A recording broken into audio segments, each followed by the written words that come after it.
Kishore 9 health న్యూస్కు స్వాగతం. కర్ణాటక ప్రభుత్వం ఆరోగ్య శాఖ అధికారులతో కలిసి ఇన్ఫ్లుయెంజాపై కొత్త మార్గదర్శకాలను విడుదల చేసింది.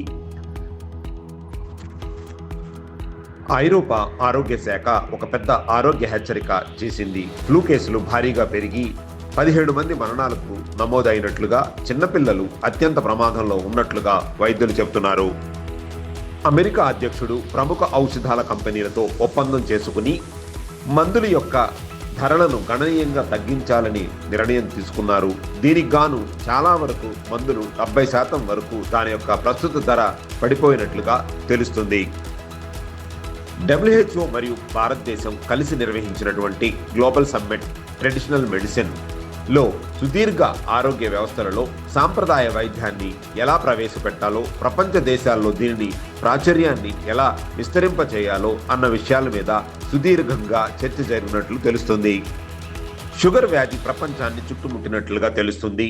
ఇంటర్నేషనల్ డయాబెటిస్ ఫెడరేషన్ ప్రకటించినటువంటి తాజా నివేదిక ప్రకారం ప్రస్తుతం ప్రపంచవ్యాప్తంగా షుగర్ కేసులు భారీగా పెరుగుతున్నాయి.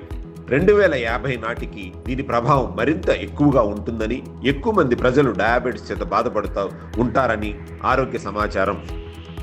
ఆంధ్రప్రదేశ్లో పోలియో టీకా డ్రైవ్ భారీ స్థాయిలో విజయాన్ని సాధించిందనే చెప్పాలి. దాదాపు 5 ఏళ్లకు తక్కువ వయసున్న వాళ్ళు 54 లక్షలకు పైగా చిన్నారులకు పోలియో డ్రాప్ అందించారు.